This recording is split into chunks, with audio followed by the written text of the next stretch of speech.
It started one evening when I came home from work and noticed the house was completely dark. At first I thought it was a power outage, but then I realized every neighbor on the street still had their lights on. I rushed to the breaker box and confirmed that someone had shut off my power. Panic set in, but I quickly calmed myself. I knew this wasn't just an accident. It was deliberate. Over the past months, the HOA president had grown increasingly hostile. Small disputes had escalated complaints about landscaping, minor property modifications, even the color of my mailbox. I had tried to resolve these issues politely, attending meetings, submitting paperwork, and following every HOA guideline. But nothing satisfied her. She thrived on control, and I had become her target. That night, I discovered the full extent of her audacity. She had contacted the utility company and falsely claimed there was an unsafe electrical connection in my home. The result? My power was cut off without warning. I was furious, but I also realized I needed evidence. I documented everything: photos, emails, timestamps, even neighbors' accounts who had seen her making calls to the utility company. The next day, I called the utility company directly. After reviewing the situation, they admitted she had no authority to shut off my power. They apologized and restored service immediately. More importantly, they issued a fine to the HOA president for her illegal action. The news spread quickly among neighbors who had quietly observed her pattern of intimidation for years. I didn't stop there.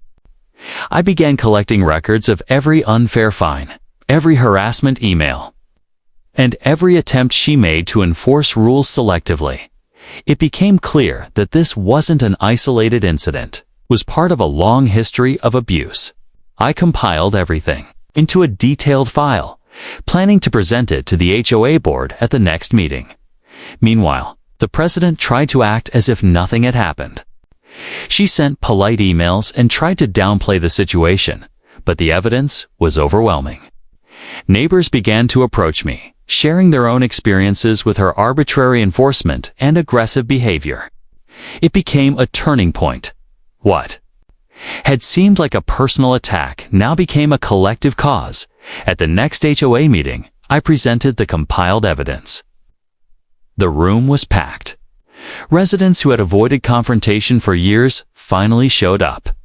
I went through the timeline, the utility fine, and all previous incidents, making it clear that her actions were illegal, unsafe, and unacceptable. Witnesses from the neighborhood corroborated each claim, and the board could no longer ignore the facts. The HOA president was visibly shaken. Her confident demeanor faltered as I laid out each documented violation. For the first time, she was facing the consequences of her abuse of power, and everyone in the room saw it. The board had to take action to maintain credibility, and the power dynamic shifted immediately. Neighbors began to speak up more openly, and the sense of fear that had pervaded the community for years started to lift. People who had once hesitated to attend meetings or voice concerns now felt empowered. The illegal power cut had been the spark that ignited a movement of awareness, accountability, and unity within the neighborhood.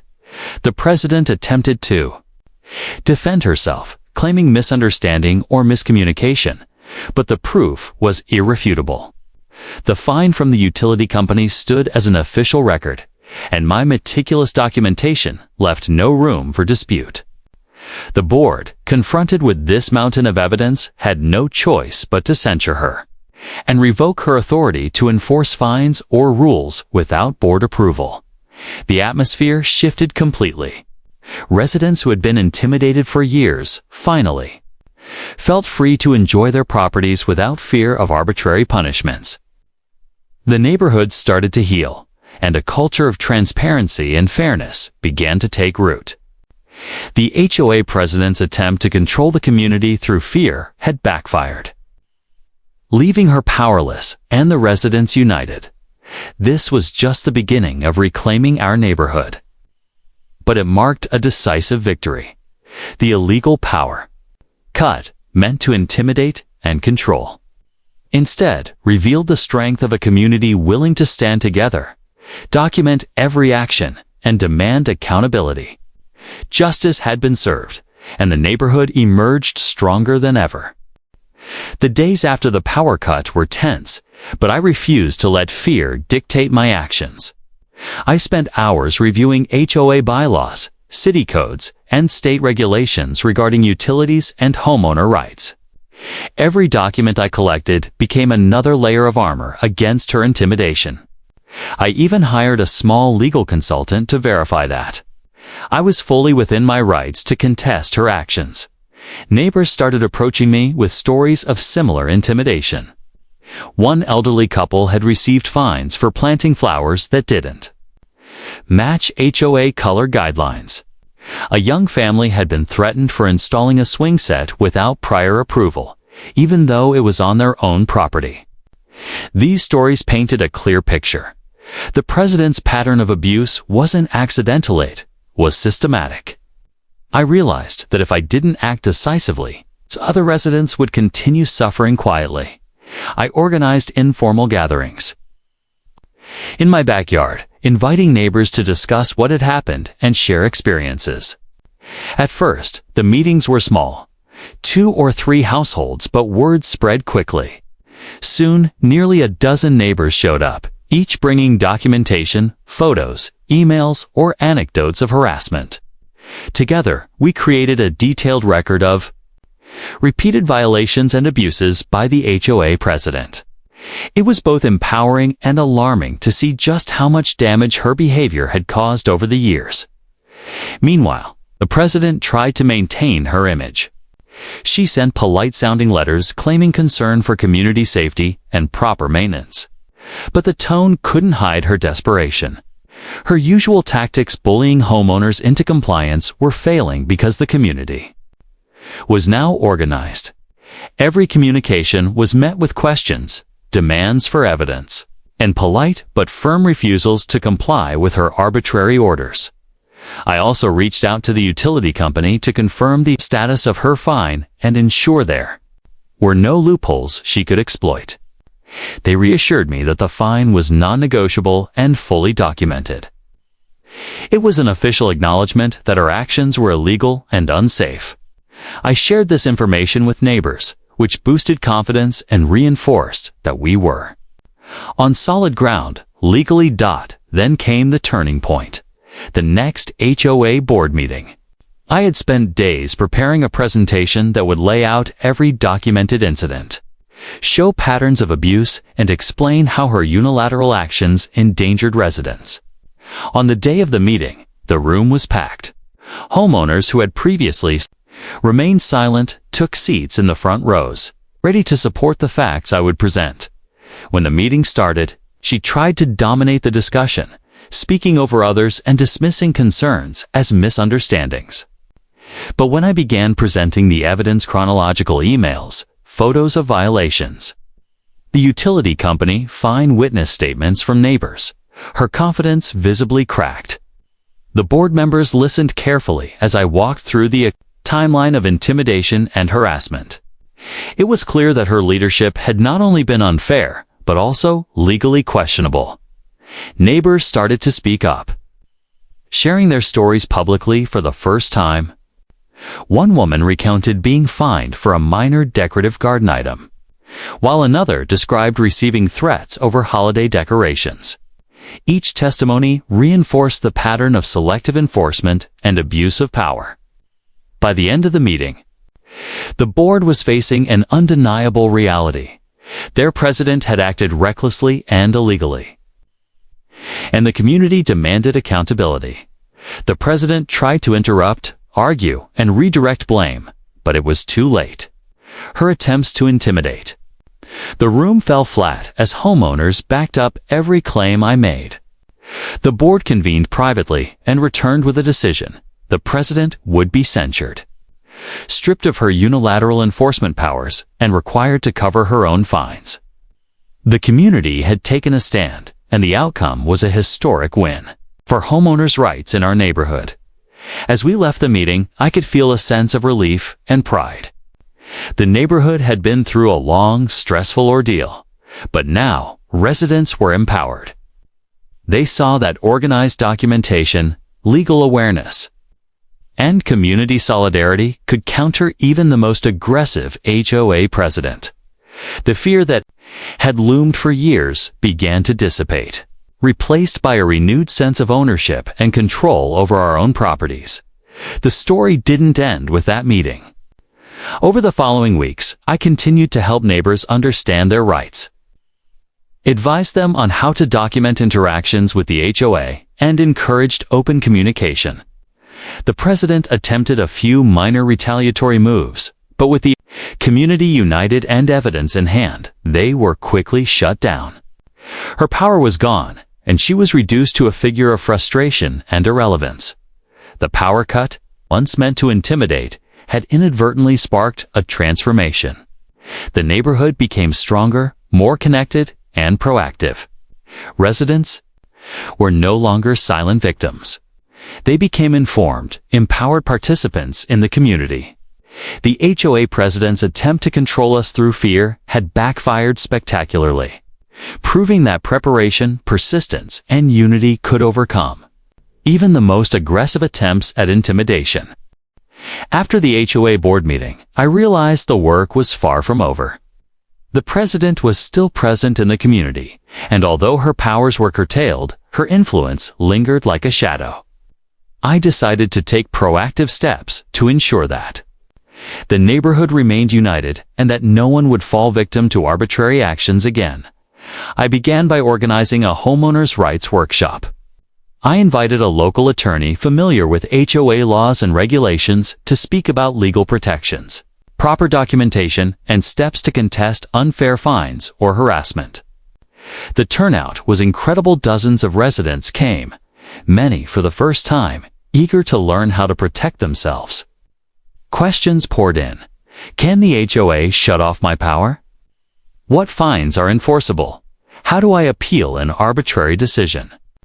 Each answer empowered residents, reinforcing the idea that knowledge was the most effective shield against abuse. Meanwhile, the president attempted to regain control through subtle intimidation. She circulated emails questioning the legality of our gatherings, insinuating that the community was acting outside HOA guidelines. But by now, we had a well-organized network. Every email was forwarded to a central group, analyzed, and documented. Each of her moves was countered with calm, informed responses, often citing statutes or previous board decisions. The contrast between her aggression and our composed preparedness was stark. I also focused on creating a permanent record of all interactions with her. Every email, every voicemail, and every casual conversation that hinted at intimidation was logged. Neighbors contributed as well, creating a shared database of evidence. This collective effort not only kept us safe, but also sent a clear message. Any future attempts at harassment would be fully documented and could lead to legal consequences. One afternoon, the president tried a bold move. She sent a letter demanding that I submit to a compliance inspection for alleged electrical hazards, echoing the same tactic she had used to cut my power. I calmly responded, providing proof that my electrical system was inspected and approved by a licensed professional. I also forwarded the letter to the utility company, who confirmed my compliance and reminded her that she had no authority to enforce such demands. The community watched this interaction closely. Many neighbors had been silently observing, unsure how to confront her previously. Seeing my measured, evidence-backed response encouraged them to act. More residents began documenting HOA interactions, submitting proper requests for approvals, and refusing to comply with arbitrary fines or threats. The balance of power had shifted, and the president's once dominant presence was weakening. To further secure the neighborhood, I initiated a community awareness bulletin. This monthly newsletter highlighted legal rights, shared tips on handling disputes, and included success stories of residents standing up to unfair enforcement. It became a morale booster and a subtle way to keep everyone informed about the president's past actions without engaging in gossip. Transparency became our greatest weapon. During this period, the president attempted several minor retaliations, sending threatening emails, questioning property modifications, and even trying to rally sympathetic board members. But each attempt was met with a coordinated response. Neighbors politely but firmly refused to engage without documented evidence, and I continued to provide legal guidance and support. Over time, her attempts grew weaker. As she realized the community was no longer intimidated. The most telling moment came at the next neighborhood meeting. The president tried to speak over the discussion, claiming she was protecting the community. But residents, emboldened by workshops, newsletters, and previous victories, interrupted her politely, citing specific incidents and asking for evidence. She stumbled, unable to answer clearly, and for the first time, the room openly questioned her decisions. The shift in authority was palpable. She was no longer the unquestioned enforcer of rules. At the same time, I worked quietly to strengthen connections with the HOA board. I ensured they had accurate information, clear documentation, and access to legal advice. By keeping communication transparent and professional, I positioned the board to make informed decisions and prevent future abuse. The president's unilateral control was effectively neutralized. Neighborhood morale soared. Families who had previously avoided interaction with the HOA began participating in meetings, sharing their concerns, and celebrating their property rights. A sense of community replaced fear. The lesson was clear. Preparation, knowledge, and solidarity could defeat intimidation and restore fairness, while the president still remained a resident. Her power was symbolic rather than practical. Her previous tactics, cutting power, issuing fines, and manipulating fear, were permanently weakened by our unified response. The illegal power cut that started this journey had inadvertently sparked a transformation in the neighborhood, turning a fearful, fragmented community into an empowered, connected one. As the weeks passed, the tension between the HOA president and the community reached its peak. Despite her diminished authority, she was determined to assert control. She began sending notices, questioning minor property modifications, threatening fines for trivial infractions, and attempting to influence board decisions. However, the community had grown vigilant, and every action she took was met with documentation, legal references, and collective resistance. One morning, she attempted another power play. She sent a certified letter demanding an immediate inspection of all outdoor electrical systems, citing vague safety concerns. This was reminiscent of her previous illegal power cut, and neighbors immediately alerted me. I reviewed the letter, cross-referenced local ordinances, and confirmed that she had no legal authority to enforce such an inspection. We drafted a formal response, citing specific statutes, previous fines, and the utility company's prior ruling against her. Meanwhile, the community rallied. Several neighbors volunteered to sit in on meetings, maintain records, and support each other's claims. Families shared stories of intimidation, from frivolous fines to threats about landscaping choices. Each account strengthened our position and created a united front. The president's attempts at isolation and fear no longer worked. She had underestimated the power of an organized, informed neighborhood. The turning point came during a public HOA board meeting. She arrived prepared with a binder of her own, attempting to present a series of allegations against various homeowners. But we were ready. Each claim was countered with documented evidence, witness statements, and legal references. The board, now aware of her history and legal missteps, questioned her credibility at every step. Residents spoke up one by one. An elderly couple recounted fines for a small garden sculpture. A young family shared how they were threatened over playground equipment, and another homeowner detailed being blocked from making minor property modifications. The room shifted. What was once her domain of control became a forum for accountability. Her arguments, once commanding, were now met with polite but firm rebuttals. Feeling cornered, the president tried to disrupt the meeting, speaking over others and challenging the board's decisions. But the board, informed and supported by neighbors, firmly reminded her of the community's rights and the legality of her previous actions. Her frustration became evident.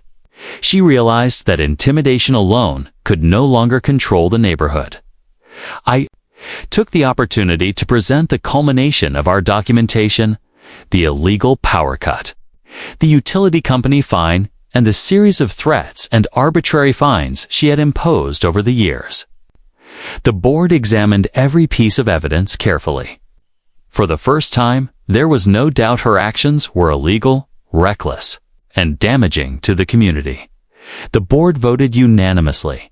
She would be stripped of enforcement authority, required to cover any fines she incurred, and formally censured. Her attempt to control the neighborhood through fear had been fully dismantled. The relief in the room was palpable. Residents who had lived in quiet fear felt empowered, validated, and victorious. Even after the meeting, I continued supporting neighbors, ensuring they knew how to document interactions, submit proper requests, and stand firm against any future arbitrary actions. The HOA president's remaining influence was negligible. She could no longer instill fear or enforce rules. Selectively, the power cut that had once been an aggressive attack became the catalyst for transformation. The community, once fragmented and intimidated, had grown into a united, informed, and proactive neighborhood. Residents now understood their rights, maintained detailed records, and actively participated in meetings. The HOA president's legacy of intimidation had been neutralized by knowledge, organization, and persistence. By the end of this chapter, the neighborhood was thriving. Families decorated freely, children played safely, and the sense of community was stronger than ever. The once feared HOA president now faced a neighborhood no longer willing to tolerate arbitrary authority. The lesson was clear: standing up with evidence, preparation, and unity can turn fear into empowerment, and intimidation into opportunity for collective action. The final confrontation came sooner than anyone expected. The HOA president, realizing her attempts to intimidate and control were no longer working, tried one last desperate maneuver. She attempted to block approval for a community improvement, project a new playground for the neighborhood kids. She claimed it violated aesthetic guidelines. But everyone knew it was retaliation for standing up to her previous abuses. I gathered the community and the board, presenting a comprehensive case. The project followed all city regulations, complied with HOA bylaws, and had overwhelming resident support. Documents from prior disputes, including the illegal power cut and utility company fine, were also presented as evidence of her repeated overreach. The board could no longer ignore the pattern of abuse. In front of the community, the board voted to approve the playground unanimously. The president was visibly frustrated, unable to assert any real control. Neighbors applauded, many quietly smiling at the fact that the woman who had terrorized them for years was now powerless in the face of unity and preparation. The moment was symbolic as much as it was practical. The community had transformed from a group of intimidated homeowners into a network of empowered, informed residents. Children played in yards that were once tense with fear. Neighbors shared stories openly, and HOA meetings became productive spaces rather than arenas of intimidation. Over time, the president's presence faded from daily interactions. She remained a resident, but no longer attempted arbitrary enforcement or threats. The community had learned an important lesson: standing up legally. Documenting every interaction and fostering solidarity could turn the tables on even the most controlling HOA leaders. Neighbors began collaborating on new projects, supporting each other's property decisions, and forming committees to ensure fairness in enforcement. The atmosphere changed completely. What had once been fear and compliance became engagement, trust, and mutual respect. As for me, I continued to watch over the neighborhood, not as a ruler, but as a guide, helping ensure residents knew their rights and could act confidently. The illegal power cut that had sparked months of stress ultimately led to a stronger, more connected, and resilient community. This story isn't just about one HOA president or a single power cut. It's about the power of knowledge, preparation, and unity. When a single person tried to intimidate a community, the residents chose to educate themselves, document every move, and stand together. The result? Fear was replaced with empowerment. Chaos turned into order, and a once intimidated neighborhood became a model of resilience. Remember, when you know your rights and stand united, even the most daunting challenges can be overcome.